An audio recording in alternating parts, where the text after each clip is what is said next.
السلام علیکم ورحمۃ اللہ وبرکاتہ۔ اس موضوع کو سمجھنے کے لیے آپ سے عرض ہے کہ یہ ویڈیو آخر تک سماعت فرمائیے۔ الحمد للہ رب العالمین والصلاة والسلام علی سید الانبیاء والمرسلین،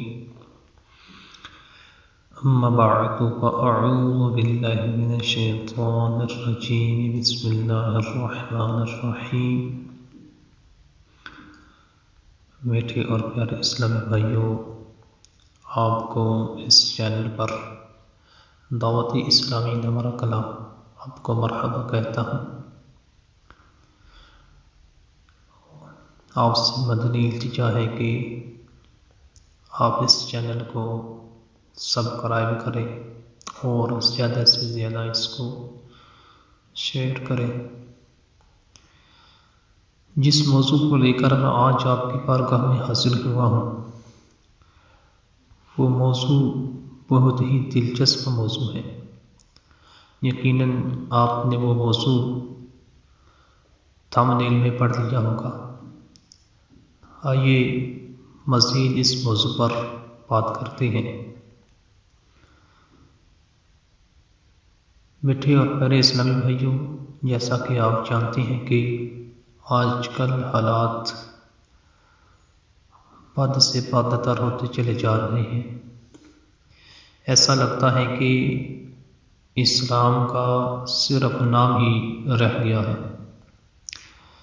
100 کروڑ افسوس کے مسلمانوں کا ہمارے سامنے ہے انداز زندگی جو کیسا ہو چکا ہے۔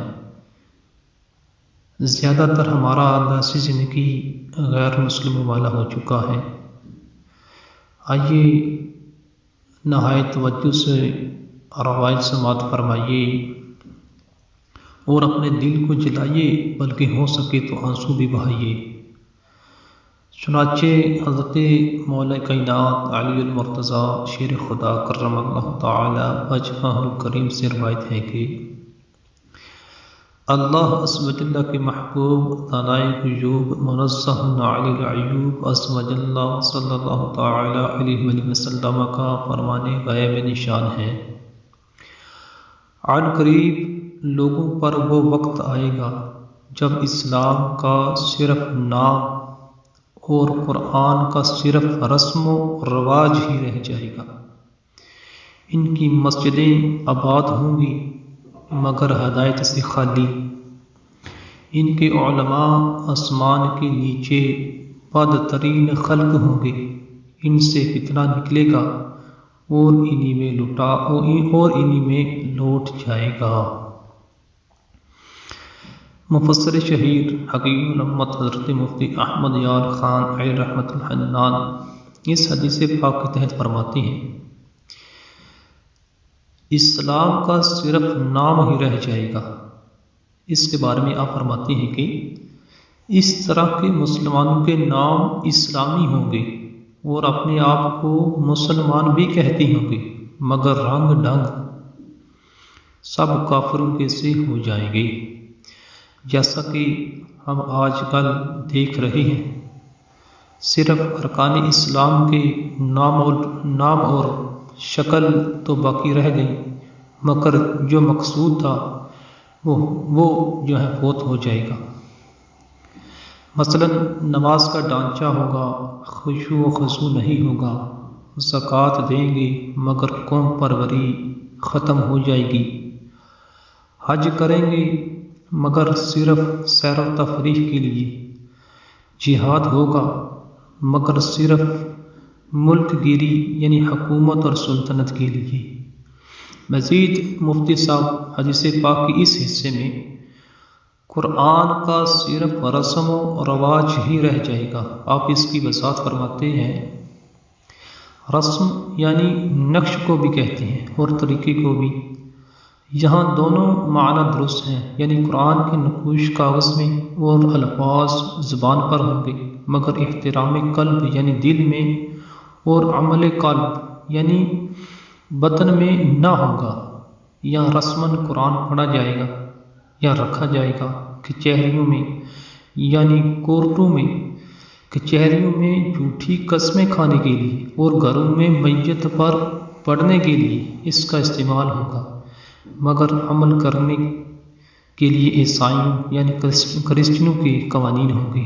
اور مزید اس حصے میں اس حدیث کا حصہ کہ مسجدیں آباد ہوں گی مگر ہدایت سے خالی، اس سے مراد یہ ہے کہ مسجدوں کی عمارت عالی شان، در و دیوار نقشے یعنی نقش و نگار سے آراستہ، بجلی کی فٹنگ یعنی خوب، مگر جو ہے نمازی کوئی نہیں ہوں گے، ان کے امام بے دین ہوں گے۔ گویا مسجدیں بجائے ہدایت کے دینوں کا سر چشمہ، بے دینوں کا سر چشمہ بن جائیں گی۔ ہر مسجد سے لاؤڈ سپیکر کے ذریعے درس کی آوازیں تو آئیں گی، مگر ان بے دین علماء کے وہ درس زہر قاتل ہوں گے جن میں قرآن کے نام پر کفر و طغیان یعنی بغاوت اور سرکشی پھیلایا جائے گا۔ حدیث پاک کے آخری حصے کی شرح کرتے فرماتی ہیں یعنی بے دین علماء سو یعنی بد مذہب اور بد عمل عالموں کی کثرت ہوگی، جن کا فتنہ سارے مسلمانوں کو ایسے گھیر لے گا جیسے دائرے کا خط کہ جہاں سے شروع ہوتا ہے وہی پہنچ کر دائروں کو مکمل بنا دیتا ہے۔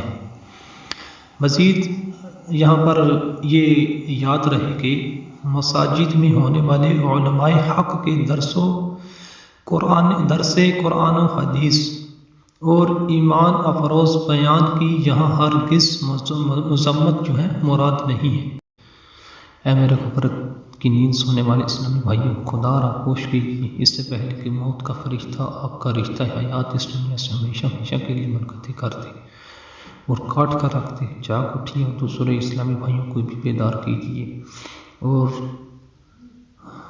ورنہ یاد رکھیے نہ سمجھو گے تو مٹ جاؤ گے، سن لو اے مسلمانوں، نہ سمجھو گے تو مٹ جاؤ گے اے مسلمانوں، تمہاری داستان تک نہ ہوگی داستان۔